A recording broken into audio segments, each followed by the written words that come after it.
자, 여러분 안녕하세요.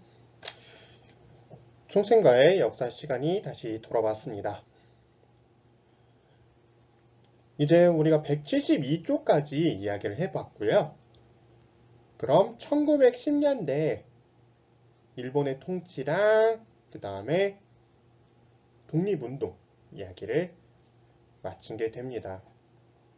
더 자세한 이야기는 이제 고등학교 한국사에서 배우게 되실 거고요.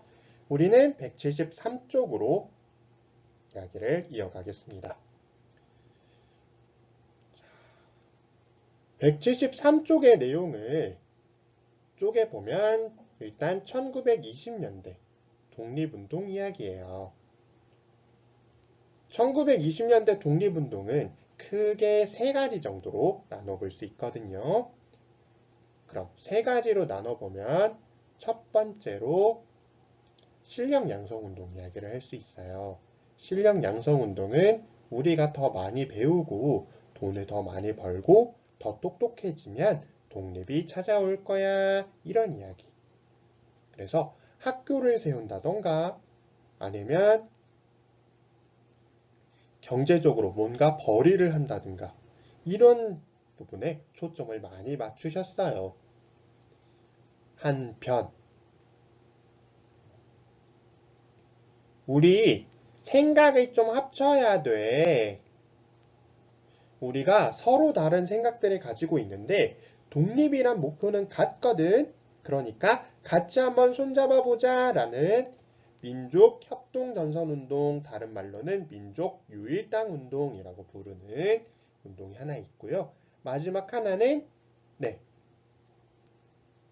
역사가 좀 깁니다. 계속 이어져 오는 1900년대서부터 쭉 위병의 핏줄을 타고 이어오는 무장 독립운동. 이렇게 세 가지로 나눠볼 수 있습니다. 첫 번째가 뭐라고요? 실력양성운동. 두 번째가 뭐라고요? 네, 민족협동전선이에요. 마지막 세 번째는 무장 독립투쟁. 이렇게 나눠볼 수 있습니다. 그럼 실력양성운동은 어떻게 나눠지나요? 네, 대표적인 사례들을 한번 볼게요. 그래서 교과서에 나온 물산장려운동 첫 번째. 그래서 여러분들 메이드 인 코리아를 쓰셔야 돼요. 그러니까 모로로라나 아이폰 안 돼요. 갤럭시 사세요. 이런 입장이 물산장려운동. 다른 하나는 자 우리가 사립으로 종합대학교 하나 만들어 볼까? 연세대학교 한번 만들어 보세요. 약간 이런 느낌. 밀립대학 설립운동입니다. 그리고 민족협동전선은 크게 세 가지 사례가 있습니다. 첫 번째로 학생분들이 주가 돼서 다른 독립운동 하시는 분들과 힘을 합쳐서 만세! 하려고 했던 60만세운동. 두 번째는 생각을 내려놓고 독립운동가들 모두 헤쳐모여! 신간회. 그리고 다시 한번 학생들이 주도가 돼서 자, 우리 한국 사람들을 일본과 차별하지 말아라 라고 했던 광주 학생항일운동이 있습니다. 그래서 광주 학생항일운동은 오늘날 학생의 날이 정해지는데 중요한 역할을 했습니다. 그리고 무장독립투쟁 같은 경우에는 174쪽에 있기 때문에 다음 시간에 배울 거지만 대표적인 거 청산리 대첩, 또 봉오동 전투, 또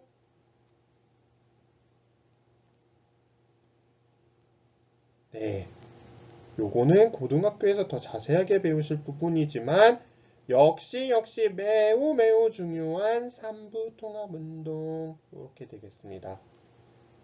삼부통합운동은 뭐냐면 원래는 민족협동전선 운동과 일맥상통합니다. 그래서 독립운동을 하시던 분들이 만주에서 독립운동을 하셨단 말이에요. 그런데 만주에 있는 여러 중국 사람들, 그 가운데 중국에서 군인이었던 사람들이 다양한 파벌들을 이루고 살았어요. 그걸 군벌이라고 합니다. 이 사람들이 일본과 약속 하나를 맺는데 뭐냐 하면 만주에서 활동하는 한국 독립군들, 한국에 독립운동하는 분들을 잡아다 주면 일본이 중국 사람한테 돈 줄게 라는 약속을 합니다. 그러면서 점점 살기가 힘들어져요. 그래서 이 만주에 있던 독립군 분들이 어디로 가냐면 러시아에서 불러요. 소련에서 부른단 말이죠. 야, 니네 와서 우리 땅 좀 돌보지 않을래? 그러면 우리가 살 곳도 주고 활동할 수 있게 해줄게 라고 약속을 합니다. 그래서 독립군들은 짐을 싸서 소련으로 건너가요. 그런데 이게 웬일? 소련에서 독립군 빵이 될 거야. 내가 짱이 될 거야. 를 놓고 몇몇 사람들이 서로 나뉘어서 싸우기 시작했어요. 그게 거대한 태풍이 돼서 독립군 가운데 많은 분들이 돌아가시는 일들이 벌어져요. 그걸 자유시참변이라고 하거든요. 그 일을 겪고 나서 만주로 돌아오신 분들이 크게 일종의 정부를 세워요. 그래서 참의부, 정의부, 신민부라는 부를 만들어요. 일종의 정부입니다. 이 정부들을 하나로 합치자라는 운동이 언제 있었다? 1920년대에 있었어요. 그래서 무장 독립 투쟁할 때 선생님이 조금 더 어디셔널하게 설명을 해드리겠습니다. 지금은 오늘 수업에선 광주 학생 항일운동 여기까지만 할 거예요. 이해되셨죠? 자, 맨 처음 실력 양성운동, 그 가운데서도 물산 장려운동부터 시작을 해봅시다.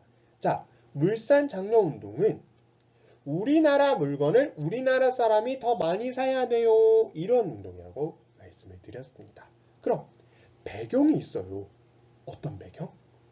첫 번째, 1910년대 우리나라에는 회사령이라는 법령이 하나 있었습니다. 이게 뭐냐 하면 조선, 그러니까 한국 땅에서 회사를 만들려면 조선 총독에게 허락을 받아야 된다라는 거예요.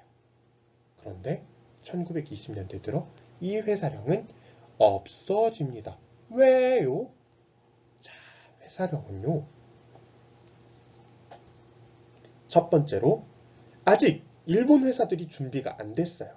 그래서 어느 정도 클 때까지 일본 회사들을 지켜주려는 법이었어요. 어느 회사요? 일본 회사들을 지켜주기 위한 법이었어요. 그래서 일본 회사들 가운데 일부 회사만 한국에 들어올 수 있도록 허락하고 나머지는 막아요. 두 번째, 외국 회사 막아요. 우리나라 회사 만드는 거 막아요. 그럼 일본 회사들이 어느 정도 크겠죠? 경쟁력을 갖추겠죠? 일본 회사만 잘 되라? 약간 이런 느낌이에요. 이해되시죠? 그런데 1920년대 되면 일본 회사들이 어느 정도 경쟁력이 생겨요. 어느 정도 회사가 커져요. 일본의 산업혁명 성공했어요.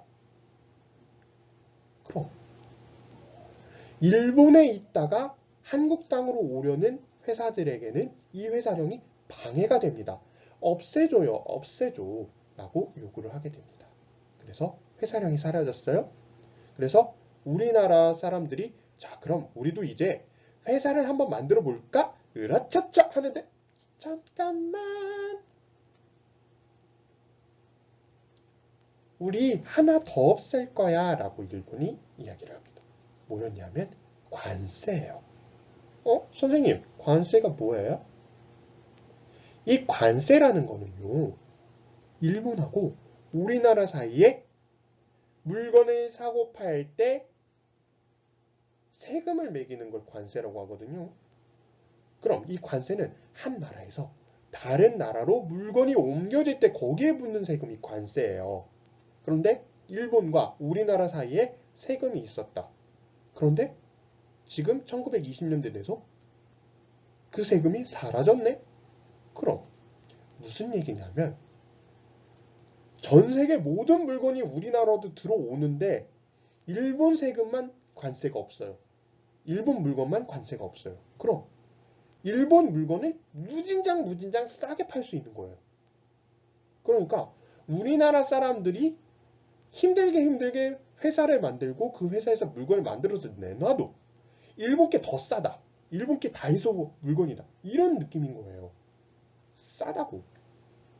그래서 우리나라 사람들은 야, 이거 어떡하지?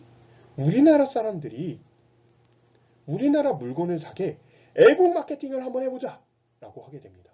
그게 바로 물산장려운동의 실체. 그래서 물산장려운동은 크게 두 가지 갈래가 나타나요. 첫 번째, 메이드 인 코리아 삽시다.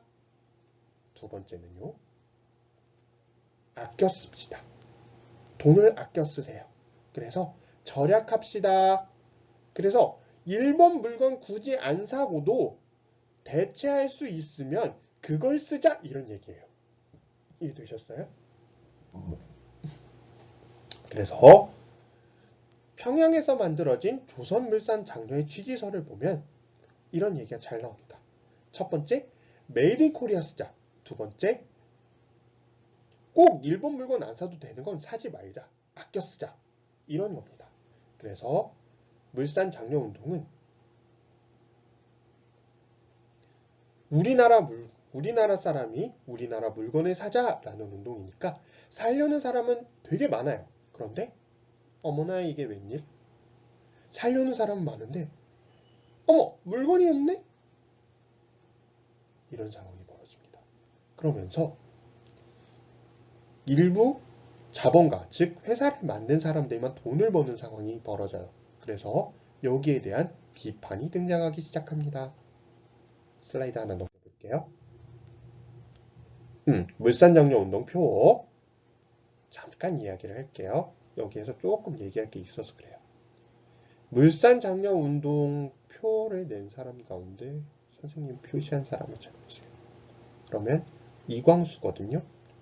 이 이광수는 처음에는 독립운동하자 으쌰으쌰 했어요. 그런데 나중에는 일본의 꼬드김에 넘어가서 일본이 우리나라를 식민지, 즉 속국으로 만든 거 인정하자.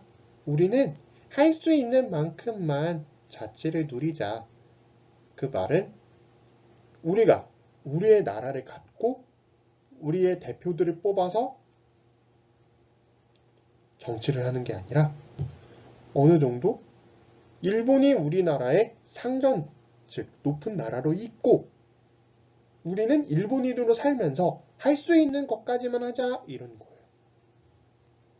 그래서 나중에 이광수가 철저하게 일본인이 되려고 노력하는 모습을 말씀드리도록 하겠습니다. 하지만 지금은 물산장려운동부터. 그래서 내 살림 내 것으로 라는 표어를 잘 기억해 주시면 되겠습니다. 물산장려운동에 대한 비판을 이야기를 했는데요. 자, 생각을 해봐라. 우리 여태까지 우리가 만든 물건 우리가 썼어. 그러면 아껴 쓰는 것도 했고 물산장려운동 왜 하는 거야? 니들 돈 벌려고 하는 거 아니니? 회사 만든 사람 돈 벌려고 하는 거 아니니? 이거 얼마나 거짓말이 많아? 라고 비판을 하는 사람들이 나타났던 거죠.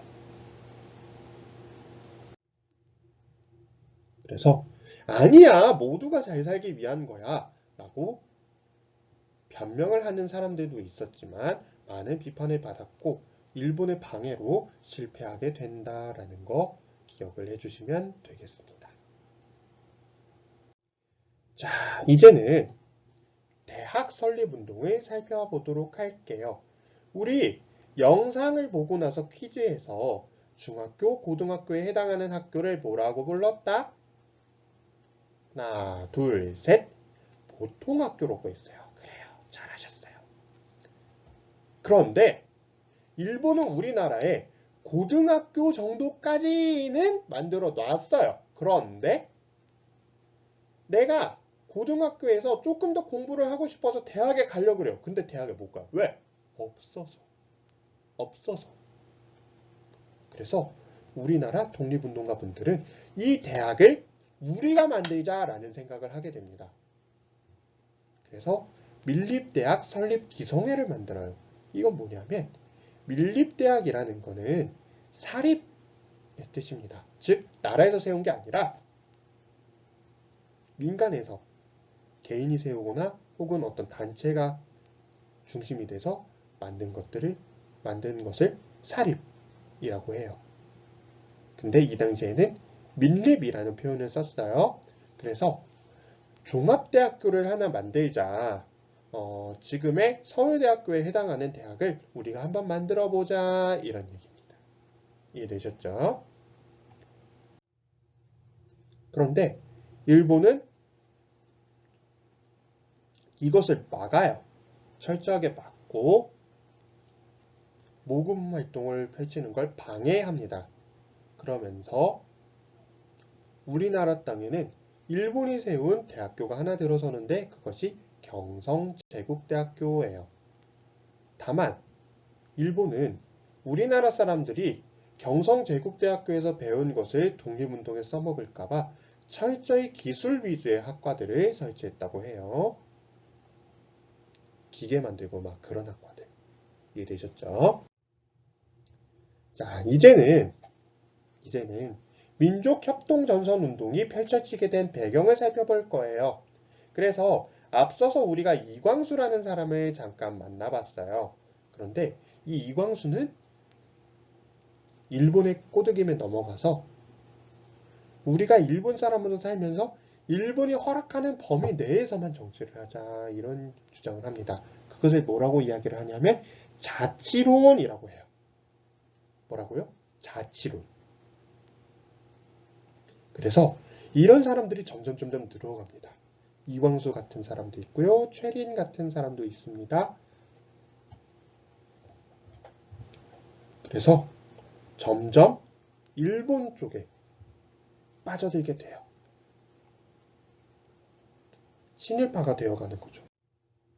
그래서 독립을 포기한 사람 최린에 대해서 잠깐 영상을 보고 가시겠습니다.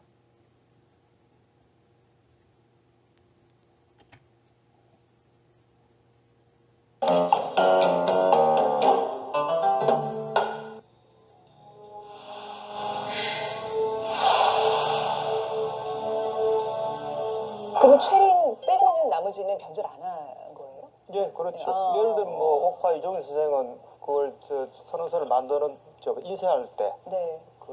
직접 주도하셨으니까 이분은 분 같은 경우는 군부적으로 예, 아, 맞습니다. 그렇구나. 그래서 뭐 한 자리 해요, 최린은? 대표적인 게 1937년에 매일신보 사장으로 취임을 합니다. 근데 매일신보라는 게 조선총독부의 기관지기도 하지만은 1937년이 어떤 해냐? 일본이 중국을 침략하고 중일 전쟁이 일어났죠. 그러니까 전체적인 이제 조선인들을 동원하기 위한 선전전을 강화해야 되니까 매일신보에서 이제 조선과 일본은 하나다. 그래서 이 전쟁에 조선인들 적극적으로 참여해라 하는 것을 독려하는 건 기사들을 쏟아내게 되었죠. 그럴 때 이제 매일신보 사장에 최린을 앉히는 거는 굉장히 상징적인 의미가 있죠. 최린이 매일신보에 실은 기사의 일부입니다. 우리들 반도 민중은 창시도 하였고 기쁜 낯으로 제국군인이 되어 무엇으로 보나 황국 신민이 된 것이다. 이제부터는 있는 힘을 다하여 연성을 쌓아서 군국의 방패로서 부끄럽지 않은 심신을 만들어두지 않으면 안 되겠다. 우리 반도 민중들도 과거의 모든 잘못됨을 깨끗이 씻어버리고 충성을 다하여 훌륭한 국민으로서 한국의 새로운 역사를 창조하기에 다시 말하면 새로운 대동아를 건설하는 그 결전의 마당에 달려가서 책무를 다하지 않으면 안 될 것이다. 진짜 헛웃음들이 지금 나오죠. 대한독립 만세를 외치다가 어떻게 저런 갑자기 제국전쟁 만세를 외치고 있는 거잖아요. 근데 더 악의적인 건 최린이 전국을 돌아다니면서 전쟁에 참여하라. 황국 시민으로 책무를 다하라. 이런 연설을 하고 다녔다는 거예요. 이 만세 운동을 했단 말이에요. 그리고 독립을 외쳤단 말이에요. 그랬던 사람이 변전을 하니까 다른 백성들이 보기에 아 이제 친일을 해도 되나? 그렇지. 그건 그게 맞는 건가? 친일을 해야 되나? 네. 이럴 수가 있는 거예요. 왜 유독 최리는 그런 선택을 했을까요? 이것도 사실 뒷배경이 있습니다. 어. 사실 최린이 이 아르미스가 총독, 사이트 총독한테 영향력을 미치고 있는 걸 알았다고 해요. 그러니까 내가 이 상황에서 얘를 이용하면 조선 총독에 영향을 미칠 수 있겠구나 라는 어떤 이렇게 전략적 판단을 한 거죠. 이용하려고 했다. 어떻게 해요? 미국에서 워싱턴 분축회의가 열렸는데 이때 실제 한국의 많은 지식인들이 거기에 굉장히 많은 기대를 가졌습니다. 저기서 조선 문제를 다뤄줄 것이다. 미국이 일본에게 뭐 이야기를 해서 조선에 대해서 뭔가 이로운 이야기를 할 것이다라고 해서 굉장히 기대를 했었는데 그 회의에서 조선의 지어자도 나오지 않았거든요. 그래서 이렇게 3.1 운동을 마치 뭔가 독립될 것처럼 네. 기대를 했었는데 그 독립의 기대가 이제 사라져버린 거죠. 독립이 안 되는구나. 이런 이제 심리가 있는 상태에서 그 허점을 사실은 아베가 노린 거죠. 예, 그래서 이제 일종의 독립이 불가능하다면 어떻게 할 거냐. 그러면은 최소한 어떤 뭐 자치라도 얻어야 되지 않겠느냐 하는 게 이제 그 최린의 생각이었고 일본으로서도 그걸 이제 활용할 필요가 있는 거죠. 왜 동지를 팔았나? 몰랐으니까. 해방될지 몰랐으니까. 알면 그랬겠나?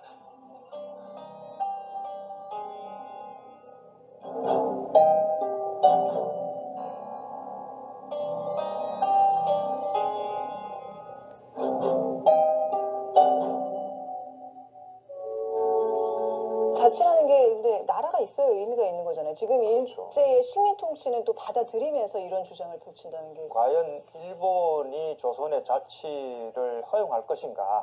일본의 식민 통치는 직접 통치예요. 일본이 조선에 단 한 번도 자치를 허용할 생각을 한 적은 없습니다. 그런데 이제 그러면 왜 그 문제가 나왔느냐? 그거는 그런 것을 흘린 거죠. 너희들이 만약에 실력을 기른다면 그렇게 되면은 자치를 허용할지도 몰라. 이걸 이제 흘린 거고 그 이용당한다는 생각들을 못한 거죠. 애초에 그 자치운동 때문에 아베한테 사실 붙은 거잖아요. 최린이. 그게 이제 좌절됐다면 이제는 깨끗하게 손 털고 이제 독립운동에 좀 매진해야 되는 거 아닌가? 그러니까 한번 저기 진흙탕에 이제 발을 들여놓게 되면은 처음에 조금 묻지 않습니까? 그 다음에는 그냥 많이 묻어도 상관이 없기 때문에 본격적으로 친일의 길로 들어서는 거죠. 맨 처음에 더러웠는데 나중에 좋은 거야, 구정물이. 정치인 중에서는 그렇게 중천 참의로 간 경우가 별로 없는데 최린의 경우는 그 직위까지 이제 올라가게 됐죠.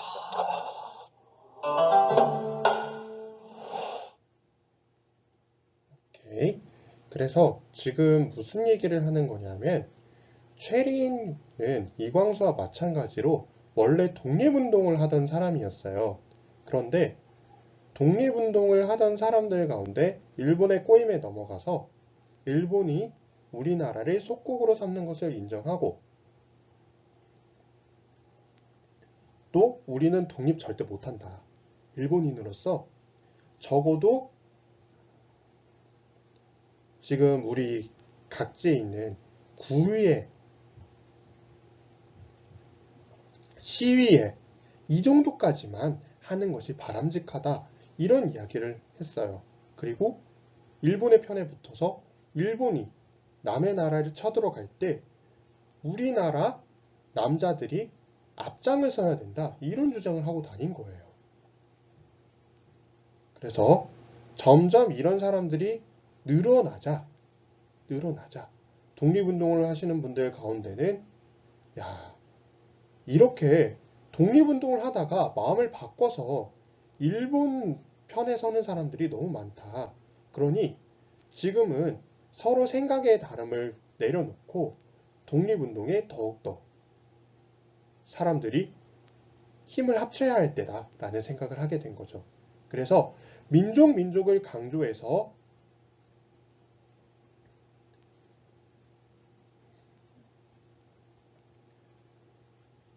우리 민족으로 똘똘 뭉치자라고 생각을 했던 분들과 우리가 경제적으로 좀 모두 다 비슷해져야 되지 않을까 다 같이 평등해져야 되지 않을까 이런 생각을 가지신 분들이 힘을 모아서 만든 단체가 뭐다? 신간회예요.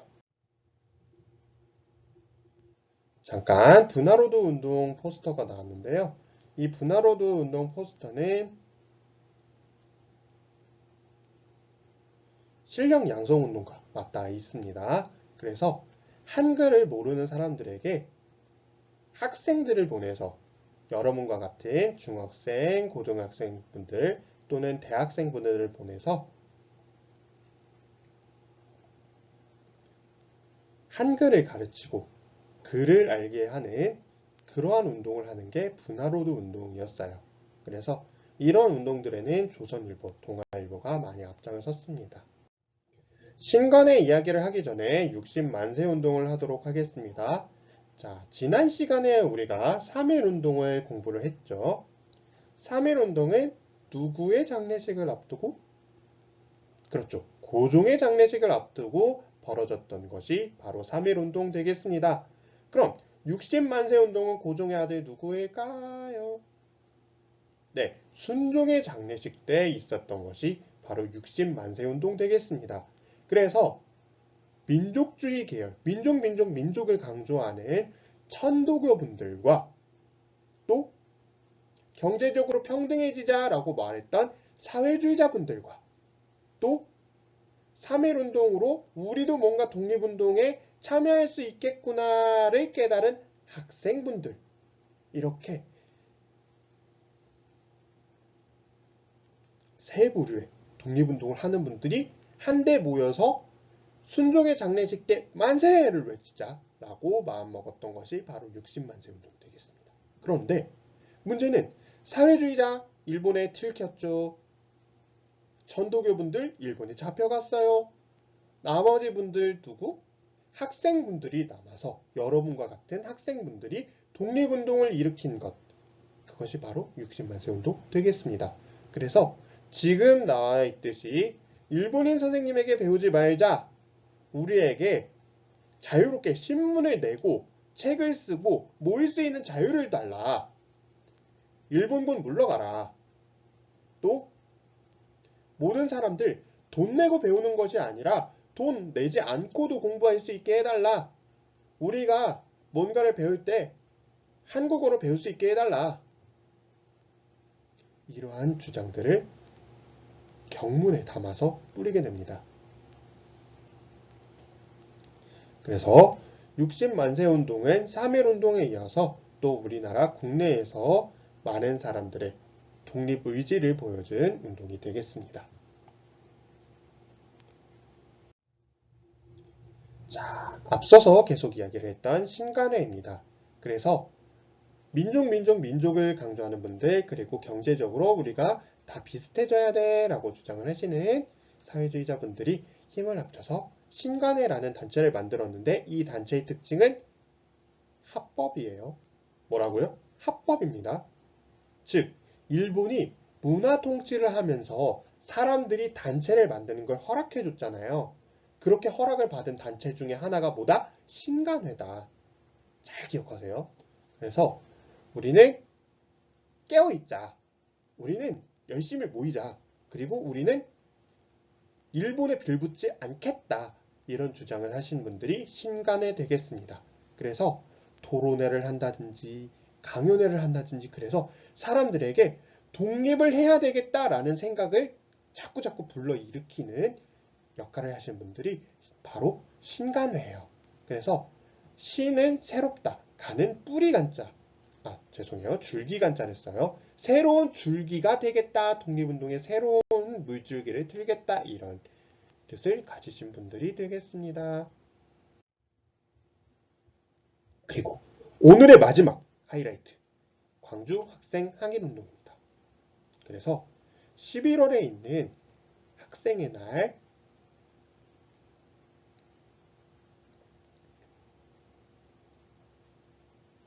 요 학생의 날에 시초가 되는 게 광주 학생 항일운동이에요. 그래서 배경은 광주까지 이제 오늘날의 고등학생분들이 당시에는 고등보통학교라고 불렀어요. 이 고등보통학교 학생들이 기차를 타고 광주까지 왔다리 갔다리를 합니다. 방학을 맞아서 자기 집으로 돌아가고 있었어요. 그런데 일본의 학생들이 한국 학생들에게 장난을 쳐요. 그래서 여학생들이 머리카락을 잡아당기면서 놀렸다고 해요. 그런데 여기에 대해서 우리나라 학생들이 항의를 하자 다짜고짜 한국 학생들을 일본 학생들이 폭행하기 시작합니다. 여기에 대해서 한국 학생들이 항의를 하는데 일본 경찰들이 와요. 그런데 우리나라 학생들만 잡아갑니다. 그러면서 여기에 항의하면서 시작된 운동이 광주 학생 항일 운동이에요. 그래서 학생들만 참여한 게 아니라 광주 시민 전체가 참여합니다. 그래서 왜 일본 사람과 우리나라 사람을 차별하느냐, 그 차별 없애라 라고 일어난 게 광주 학생 항일 운동입니다. 여기에 신간회는 조사단을 파견해서 이게 어떻게 돌아간 일인가 살펴보고, 일본이 우리나라 사람과 일본 사람을 차별해서 일본 사람에게만 잘해주는 모습이 있구나를 파악하고 이걸 일반 사람들에게 알려주려고 했어요. 그러다가 신간회 앞에서 이끌어가던 지도부분들이 일본에 잡혀가는 일이, 일본 경찰들에게 잡혀가는 일이 벌어져요. 그러면서 새롭게 신간회를 이끌어갈 사람들이 뽑혔는데 아뿔싸 일본이 점점 더 일본의 말을 듣는 그런 모습들을 보이는 거예요. 그래서 이럴 바에는 신간회를 없애고 다시 만들자라고 독립운동가분들이 결정을 내리게 되는데 일본의 방해로 신간회가 없어지고 다시 만들지 못하면서 신간회는 끝을 맺게 되고요. 광주 학생 항일 운동은 전국으로 확대됩니다. 그래서 외국으로까지 이 광주 학생 항일 운동이 퍼져나가게 됩니다. 그래서 오늘 광주 학생 항일 운동까지 같이 한번 살펴보았습니다. 그래서 민족협동전선 운동까지 우리가 오늘 정리를 해본 겁니다. 다음 시간에는 174쪽으로 넘어가서 3.1운동 이후에 우리나라 바깥에서 있었던 무기를 들고 싸우신 분들에 대해서 살펴보고요. 또 일본이 우리나라를 속국으로 삼는데 앞장선 사람을 없앤다든지 앞장서는 다양한 기관들을 없앴는데 앞장서신 분들, 그리고 우리나라의 독립을 준비하는 많은 움직임들에 대해서 살펴보도록 하겠습니다. 오늘 수업은 여기에서 마치도록 할게요.